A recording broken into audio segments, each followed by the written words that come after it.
जय जनीन दर्शकों, मैं शिफाली जैन और आप सभी का स्वागत है जिनवाड़ी चैनल पर।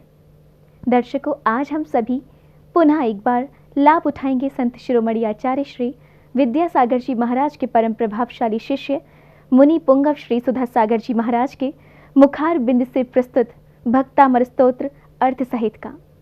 इस कार्यक्रम में गुरुवर भक्तामृत स्तोत्र के माध्यम से भक्तों को समस्या का समाधान बताते हैं। तो आइए जानते हैं आज के काव्य का तात्पर्य। और जो अपराधी नहीं होता है वो हमें भी धक्का मार के चला जाता है, बाजू से निकल जाता है, मैं खड़ा रह जाता हूं, उसको यही पता नहीं कि पुलिस वाला खड़ा है, क्योंकि वो निरपराधी। ये समय सार के अंदर पूज्यवर कुंद कुंद भगवान ने कहा निरपराधी निडर होता है, उससे कोई डर नहीं। उससे पूछा कहां जाओगे? बोले कैसी बात करते हो, कहां जाएंगे? ऊपर जाऊंगा, कोई पाप किया ही नहीं है। दावे के साथ पूछता है। अच्छे नंबर पढ़ने वाला विद्यार्थी, बोले कैसे नंबर आएंगे? बोले टॉपर हूं, पेपर टॉप का गया है, काहे की चिंता, चलो रात में पेपर देख के आए रोल नंबर आया कि नहीं आया। बोले क्या देखने जाना है, सीधी मार्कशीट ले जाऊंगा। तो रात के 12 बजे 1.5 रुपए का पेपर 50 रुपए में खरीद रहे हैं।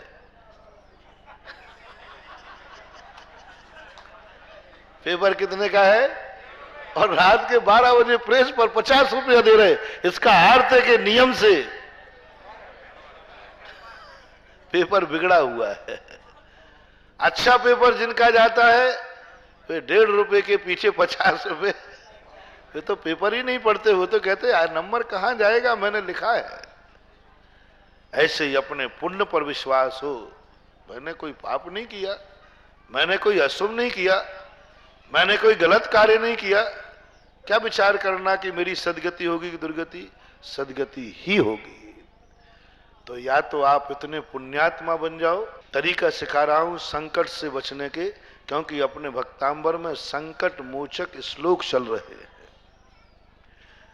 तो एक तरीका सबसे अच्छा, इतना बढ़िया पुण्य करो जो आगम जिनवाणी ने कहा, वे सारे कार्य करो। रोगी को देखकर सेवा करो, उसको निरोग होने की भावना करो, जैसे बने तैसे उसको निरोग करने का भावना करो, तुम्हें कभी रोग आएगी नहीं। गरीब को देखकर अपने समान बनाने का भाव करो। पैसा हाथ में आते ही उसका दुरुपयोग मत करो। कल कहा था ना कि तुम पुण्यात्माओं का तो आदर करते हो, लेकिन पुण्यात्मा के बदले जो तुम्हें पुण्य मिलता है उसका तुम अनादर करते हो।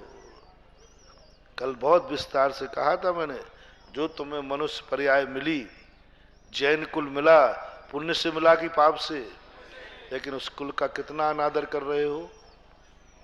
उस कुल में जो करने योग्य नहीं है वह कार्य करना ही तो अनादर है। भगवान का अनादर नहीं कर रहे, गुरु का नहीं कर रहे, देव का नहीं कर रहे, लेकिन इनकी भक्ति से जो मिला है उसका तो। इसी प्रकार हमने पूरे आंख कान चेहरों पर घटाया था। इसी प्रकार धन तुम्हें किससे मिला है? पुण्य से, पुण्यात्मा की भक्ति से। पुण्य रूप है धन। धन पाप के उदय से नहीं मिलता, ध्यान रखना। पाप के वृक्ष पर नहीं लगता धन, धन लगता है पुण्य के वृक्ष पर। तो पुण्य के वृक्ष पर पुण्य है। जो तुम्हारे पास 100 रुपया, लाख रुपया है, वो तुम्हारे पुण्य से आया है, पुण्य के वृक्ष से आया है, धर्म के वृक्ष से आया है। बिना धर्म के वृक्ष के कभी पैसा आ ही नहीं। अब धर्म के वृक्ष से निकला हुआ फल धर्म है कि अधर्म? धर्म। आज दृष्टि बदलना। धन को पाप कहते हैं, धन परिग्रह में आता है, परिग्रह पाप है। आज वो दृष्टि गौण करो। धन पुण्य से आता है, धन पुण्य है। धन धर्म से आता है, धन धर्म है। नई बात। अभी तक धन तुमने क्या सुना? पाप है, धन पाप है, परिग्रह है। आज सुनो, धर्म पुण्य से आया, पुण्य धर्म से आया, और धर्म से धन आया। तो धन कौन है? धर्म है। दृष्टि बदलना है। हमने कहा था ना कि सारी दुनिया ने शरीर की निंदा की, और समंत्रभद्र महाराज कहते क्या बात है? बोले घिनावना शरीर है, 7 कुधातियां बड़े। बोले पागल, घिनावना तो नहीं है। है। इसको तो लोग दौड़ेंगे, इसको तो छूने के लिए लोग तरसेंगे। बोले इस घिनौने शरीर को, मांस हड्डी मसड़ा इसमें बैठा हुआ है, इसको लोग तरसेंगे। हाँ, इसी शरीर को लोग धो करके पिएंगे, इसी पैरों को लोग छुएंगे, मरेंगे लोग छूने के लिए, इस घिनौने शरीर को। बोले हाँ, तो ये कौन सी कला है? रत्नत्रय पवित्र थे। स्वभावतः सुचौ का ये रत्नत्रय, कितना सरल दार्शनिक महाराज है। सृष्टि बदल दी, जो घृणा से भरा था, पूरा शरीर कुधात्म्यों से भरा था। दार्शनिक व्यक्ति की यही कला होती है कि वो 1 मिनट में सृष्टि को बदल देता है, मात्र साधन से, मात्र तर्क से। ऐसा तर्क दे देगा हंसने वाला रो पड़ेगा, और ऐसा तर्क देगा कि रोने वाला हंस पड़ेगा। तुरंत 1 मिनट। अभी कह रहा है कि मैं भटक गया, तुरंत कहेगा भटके नहीं, वो भटका देगा तुम्हें। दार्शनिक व्यक्ति देखो कितने, एक शब्द में, कहीं नहीं मिला ऐसा एक शब्द का दर्शन। सभी आचार्यों ने इसका वर्णन किया और सभी ने निंदा की शरीर की। शरीर बेकार है, पर है। अध्यात्म ग्रंथों में तो इसकी पूरी निंदा भरी हुई है। कुंदकुंद स्वामी ने भी खूब निंदा की शरीर। ये शरीर पर है, पर से तेरा क्या राग है, ये तो ऐसा है, गंदा है, घिनौना है, बदमाश है, किसी का सब जितनी बुराइयां। समंत्रभद्र दार्शनिक थे, उन्होंने एक अपना बुद्धि लगाई, बोले नहीं, अभी तो अपन ने हे दृष्टि देखी है, दुनिया में कोई भी वस्तु ऐसी नहीं है जो सदा अपवित्र ही हो। तो इसको पवित्र बताओ कैसे करोगे? बोले बस रत्नत्रय बताओ भैया, आपके पैरों में और मुनि के पैरों में क्या अंतर है?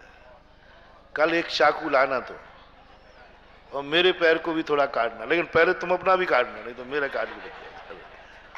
दोनों अपने पैर काटेंगे। बोलो दोनों में से एक सा निकलेगा कि नहीं?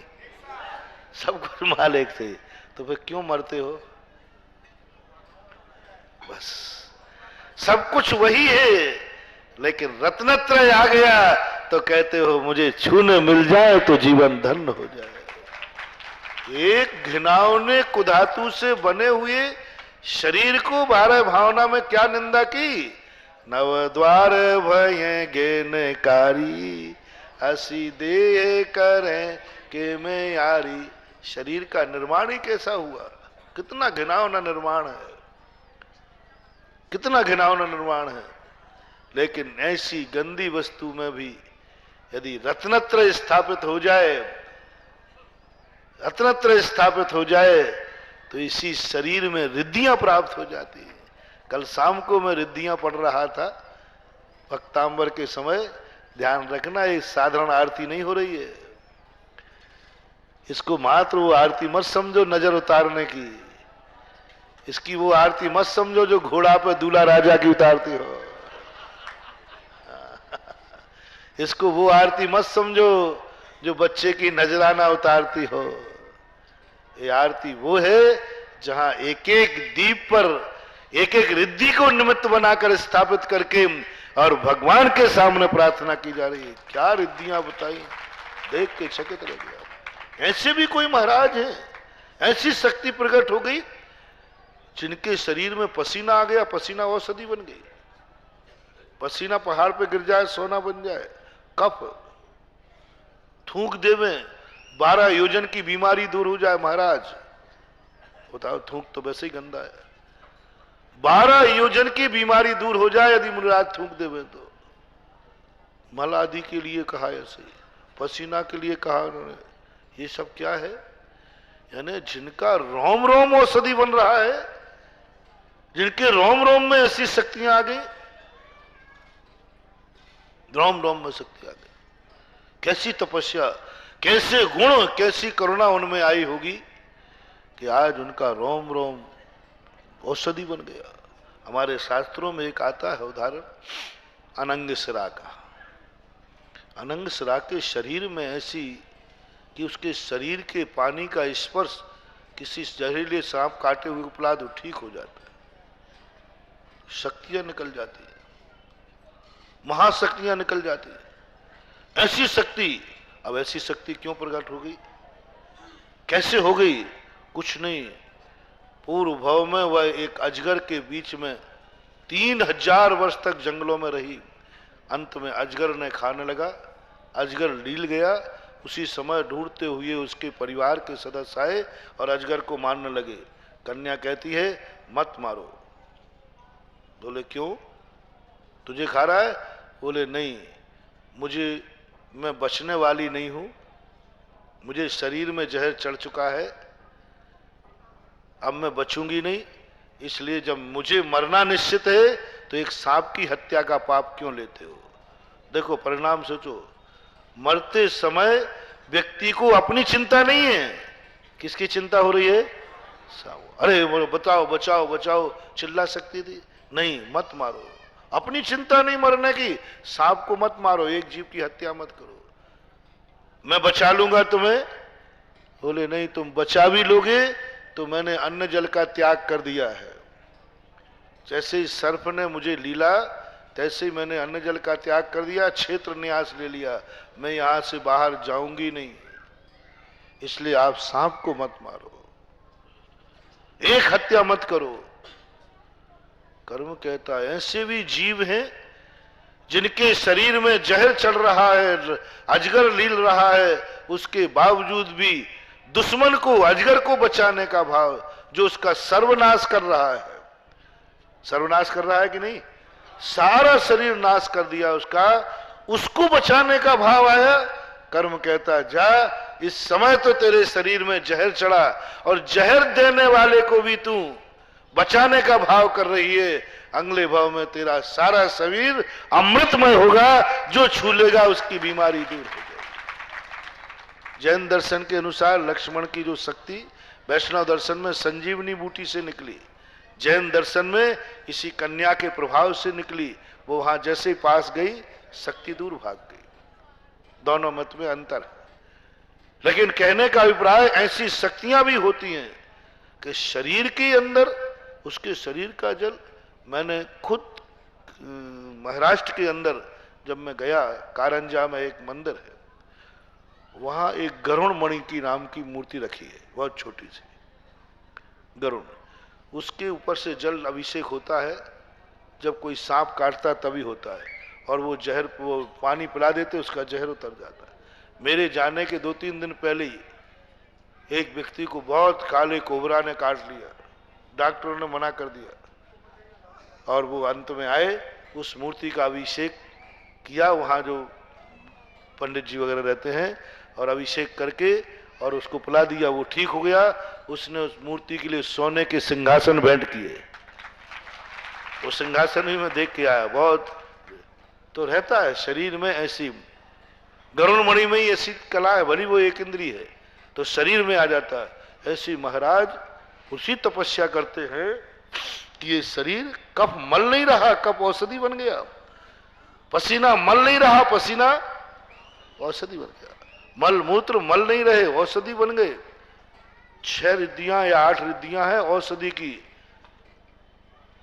मात्र। समंत्रभद्र महाराज कहते नहीं, जो घिनौना है यदि उसे अच्छी की संगति मिल जाए तो देखो ना, मिट्टी का घड़ा यदि घी रख दें तो किस नाम से जाना जाए? घी का घड़ा है, मिट्टी का 2 रुपए की कीमत, लेकिन घी का घड़ा।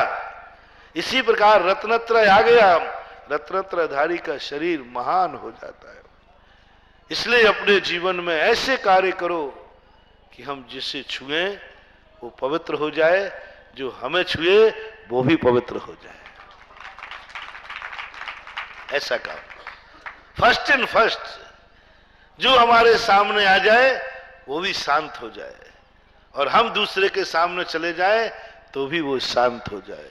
इतना पुण्य कमाओ तुम, इतना पुण्य कमाओ तुम कि शिकारी कुत्ते भी आकर, इतना पुण्य कमाओ तुम कि कोई तुम्हारा दुनिया में विनाश करने का भाव ही नहीं करे। तुम सदा बाहर रहो, सदा सुखी रहो।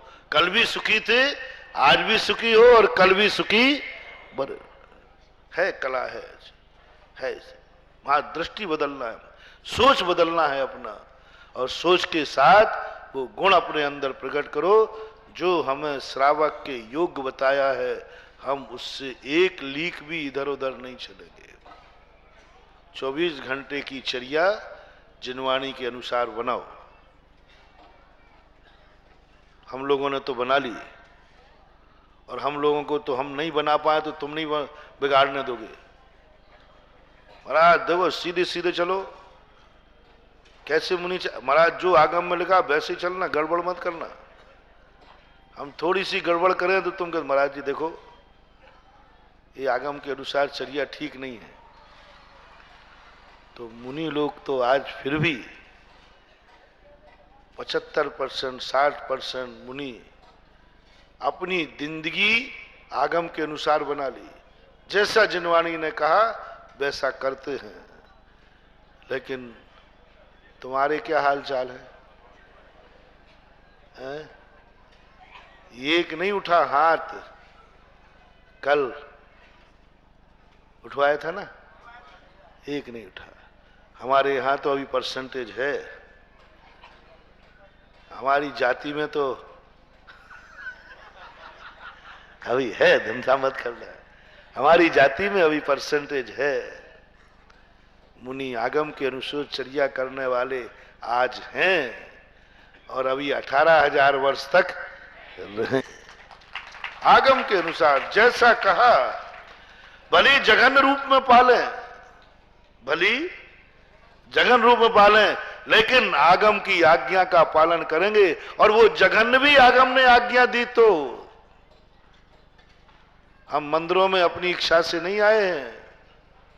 हमें जंगलों में रहना चाहिए, शीत ऋतु नदी किनारे गुजारना चाहिए, गर्मी पहाड़ पर रहना चाहिए, चातुर्मास पेड़ के नीचे होना चाहिए। हम अपनी मर्जी से नहीं आए हैं मंदिरों में। हम डर के नहीं भागे हैं मंदिरों में। हम ठंड से डर के मारे नहीं आए हैं तुम्हारे कमरों में, संतशालाओं में। कोई गर्मी से डर के नहीं आए हैं, नहीं डर के नहीं आए हैं। जिनवाणी ने कहा है, हम लोग ने तो खूब हैकड़ी की नहीं जाऊंगा। जिनवाणी का बेटा चला जा, मैं कह रहा हूं नहीं जाऊंगा तो मैं पतित माना जाऊंगा। बोले नहीं माना जाऊंगा, कह देना जिनवाणी की आज्ञा है। ये लोग कहेंगे बड़े गए थे महाराज बनने, देखो आ गए कमरे में। तुम कह देना देखो सब छोड़ के गए थे, आ गए आहार करने। तुम कुछ मत बोलना, मैं नहीं आ रहा था, जिनवाणी ने आज्ञा दी। आज्ञा दी। कालौ कले वने वासे वर्जते मुनि सत्यमयी स्तीयते चा जिनागारे ग्रामा दिशु विशेषता। पंचम काल में कोई मुनि वन में वास न करें, आदेश है। कालौ कले वने वासे वर्जते मुनि सत्य, आदेश है। और जो आदेश नहीं मानता है उसे मिथ्या दृष्टि कहा, उसे अज्ञानी का। तू मेरी आज्ञा नहीं मानता है तो मैं कौन सा गड़बड़ कर रहा हूं? तो इस संसार में थोड़ी जा रहा हूं, मैं तो तपस्या कर। नहीं जाओगे वनवास में, निषेध किया, निषेध स्पष्ट आदेश किया, वन में नहीं जाना। हमारे संग में मुझे ध्यान है, एक बार एक महाराज रात्रि में किसी वन में चले गए, ध्यान में बैठ गए। सवेरे आचार्य श्री के पास आए, क्योंकि अब चौथे काल की मुनि की चर्या पढ़ ली, तो नए मूल्य ना ज्यादा नमाज पढ़ते हैं बताते। तो अब नए नए थे तो चले गए। हाँ होता है, हमें भी इसका अभ्यास है थोड़ा थोड़ा। हमारा एक बात में बताऊंगा, पहले उसकी बता दो। तो चले गए, जाने के बाद सवेरे आए तो आचार्य श्री के सामने बड़े उससे आए। आचार्य श्री आज हम रात में जंगल में रहे। आचार्य श्री बड़े खुश हो गए, शाबाश बेटा, जो बाप नहीं कर पाया वो गुरु नहीं कर पाया वो चेला ने कर दिया। आचार्य श्री ने कहा कहाँ गए थे? बोले महाराज जी बड़ा आनंद आया, पेड़ के नीचे आज जंगल में बैठ के आए। इतने गुस्सा आचार्य से, तुम जिन रूप में हो कि नहीं, तुमने आगम की आज्ञा का उल्लंघन किया है, प्रायश्चित करो। प्रायश्चित मिला, वो नहीं बताऊंगा क्या मिला, बहुत बड़ा प्रायश्चित मिला था।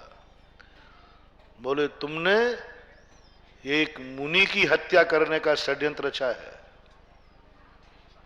तुम नहीं हो, तुम मुनि हो। मालूम है, एक बार पेपर में छपा था, राजीव गांधी से प्रधानमंत्री को खतरा, और खुद ही प्रधानमंत्री था। राजीव गांधी जब प्रधानमंत्री थे उस समय उन्होंने एक नादानी की थी, पायलट तो थे ही वो, तो प्रधानमंत्री पद पर उनको शौक आया, फ्लाइट अपने आप चलाने लगे,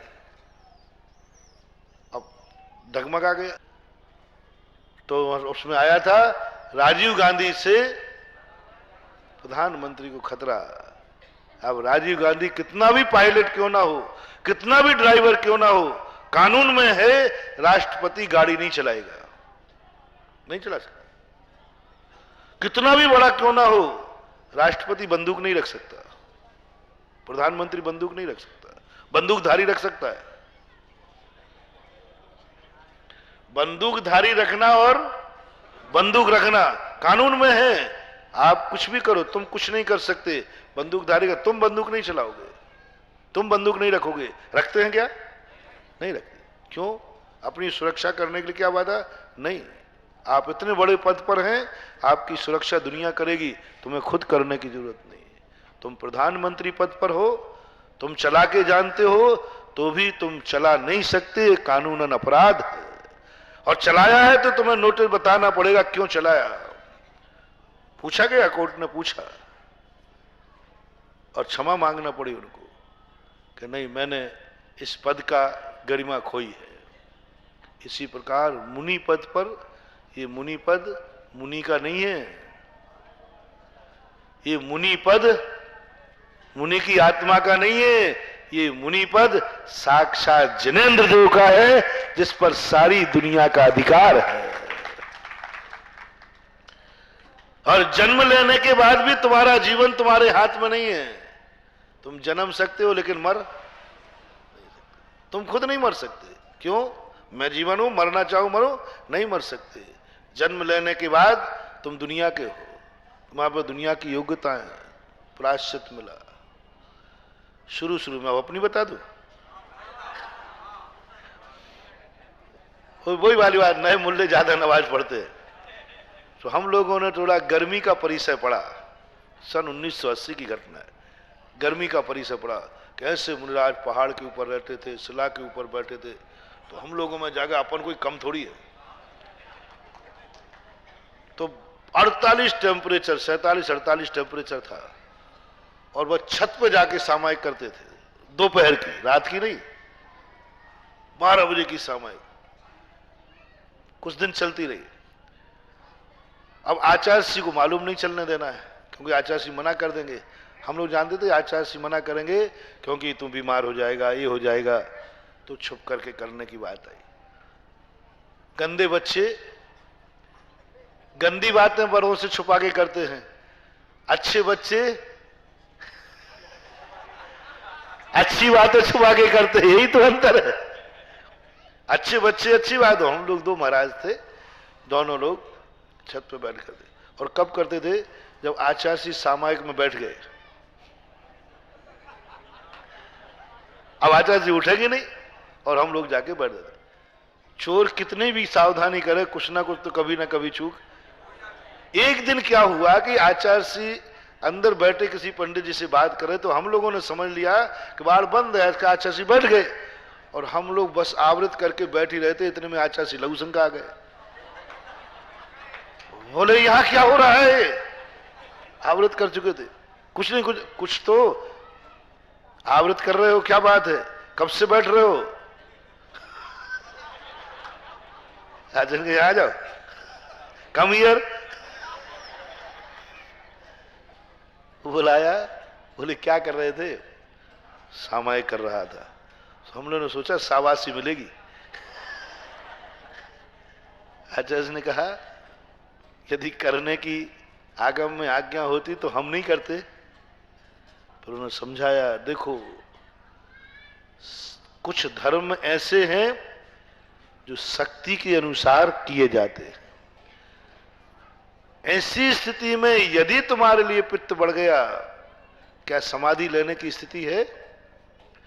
तुम जंगल में गए, और कोई शेर चीता आके तुम्हारी आंखें फोड़ गया, बोलो समाधि ले लोगे? अभी उम्र कितनी सी है, हाथ खा गया अकेला, हो सकता है कि नहीं?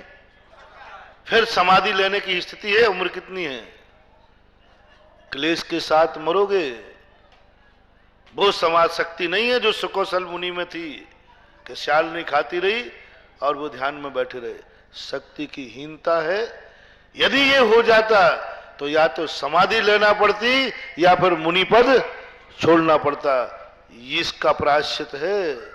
इसलिए कली काल में मुनियों को वन में वर्जित है, एक रात भी मुनि वन में न गुजारे, और मुनि जहां रहे श्रावकों की दृष्टि में रहे कि मुनिराज कहां है। सावधान, आपसे भी मेरा कहना है, मुनिराज जब भी तुम्हारे एरिया में रहें, तुम्हारे नगर में रहें, तो मुनिराज को एक मिनट भी दृष्टि से ओझल नहीं करना। कहीं भी बैठे, कहीं भी रहें, आपके ज्ञान में रहना चाहिए हमारे महाराज इस समय कहां है, आपके ध्यान में। बिना ध्यान बिना घर मत जाना। हमारे महाराज कहाँ हैं, सामयिक कर रहे हैं, हमें ज्ञान में होना चाहिए। जैसा आपका व्यक्ति कहीं बाहर जाता है तो आप बता देते कि नहीं? कोई पूछता भाई आपका वो पढ़ाना व्यक्ति कहाँ गया, तो आप बता देते फलाने। कहाँ पहुंच गया होगा, रास्ता भी बता देते हैं, यहाँ तक पहुंच गया होगा, अभी फोन आया था। यानी आप 24 घंटे अपने व्यक्ति की ध्यान में रखते हो कि वो व्यक्ति कहाँ है। ऐसे ही पंचम काल में आप श्रावकों को 24 घंटे ज्ञान में होना चाहिए, इस समय हमारे महाराज कहाँ हैं। सोने के पहले पता करके सो, हमारे महाराज कहाँ हैं इस समय। बाद में सोना, पहले पता करो। मुनियों को भी कहा है तुम श्रावक की जानकारी में रहो कहाँ हो, क्योंकि तुम्हारा हीन संगन है, कोई तुम्हारे रत्नत्रय की रक्षा करने में समर्थ नहीं है, तुम तो हो ही नहीं।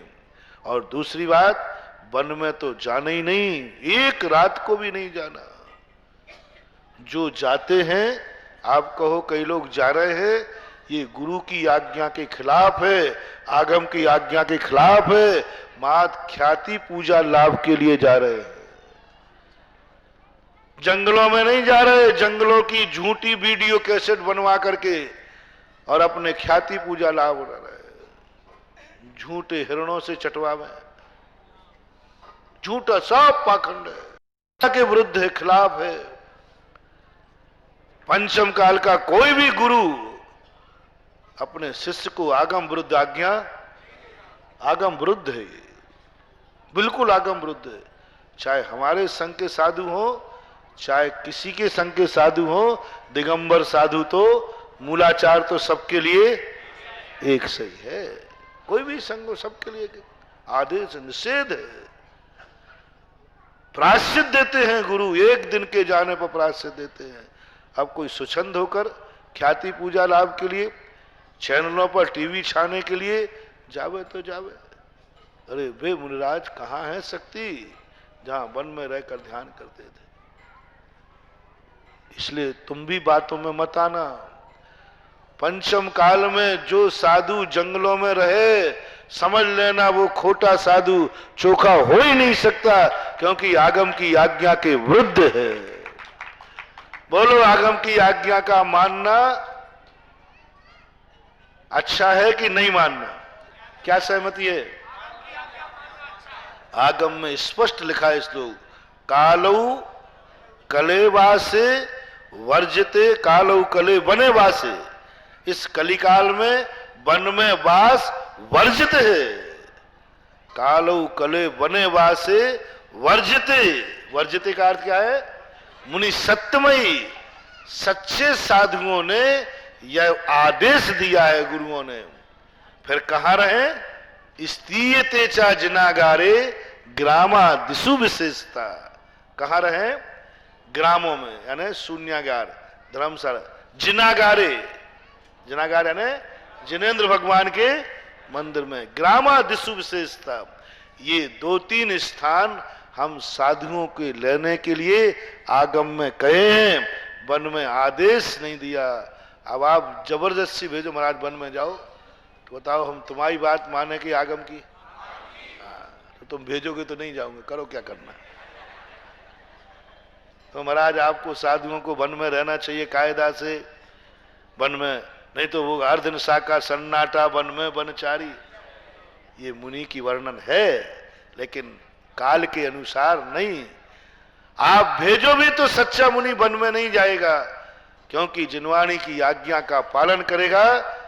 जब आचार्य ने कहा मेरे मन में भी भाव आता है कि जाकर के नदी किनारे बैठूं, शीत में जाकर के बैठ जाऊं। हमारे आचार्य जी को बहुत, देखो अभी ठंड में कमरे में नहीं बैठ रहे, बरामदे में बैठ रहे, उनका बस नहीं चल रहा, नहीं तो वे तो छत पे बैठ जाए, बस नहीं, क्योंकि आगम की आज्ञा है। सो बरामदे में रह रहे, आगम पूछे क्यों, कहां रह रहे हो? छत के नीचे तो रह रहा हूं। यानी भाव तो हो रहा है, आगम ने रोक दिया, नहीं, पंचम काल में हीन संगनन के साथ, शीतकाल नदी के किनारे नहीं, ग्रीष्मकाल पहाड़ के ऊपर नहीं, चातुर्मास पेड़ के नीचे नहीं, जंगलों में वास नहीं कर सकते, ये निषेध कर दिया गया। इसलिए साधु को अपरह संयम अपनाना पड़ा, जिनवाणी की आज्ञा मान करके। और जब जिनवाणी की आज्ञा मानकर जो कार्य किया जाता है उसमें कोई दोष, गुरु आज्ञा हो और जिनवाणी आज्ञा हो, ये दो आज्ञाएं बड़ी महत्वपूर्ण हैं अपने यहां। गुरु ने आज्ञा दे दी, पंचम काल में कोई एकल विहारी नहीं होता, लेकिन गुरु आज्ञा है तो अभी आचार्य श्री ने कहा गुरु आज्ञा जिसके साथ है वो एकल होकर के भी एकल विहारी नहीं, गुरु उसके साथ है। क्या कहा? गुरु की आज्ञा है या गुरु है, दोनों में कोई फर्क नहीं पड़ता। गुरु आज्ञा हुई, गुरु ने आज्ञा दी जाओ तुम अकेले विहार करो, तो एकल विहारी में नहीं आएगा, क्योंकि गुरु की आज्ञा। कई लोग तो ऐसे कहते पाए गए जिनके साथ क्षुल्लक होते हैं वे भी एकल विहारी होते हैं। दर्शकों, भक्तामर स्तोत्र स्वयं में कई गूढ़ रहस्यों को समाहित किए हुए है। ये वह रहस्य है जिनमें जीवन की बड़ी से बड़ी कठिनाइयों का समाधान है। दर्शकों, आज के कार्यक्रम में बस इतना ही। अब मुझे दीजिए आज्ञा और आप देखते रहिए जिनवाड़ी चैनल। जय जिनेंद्र।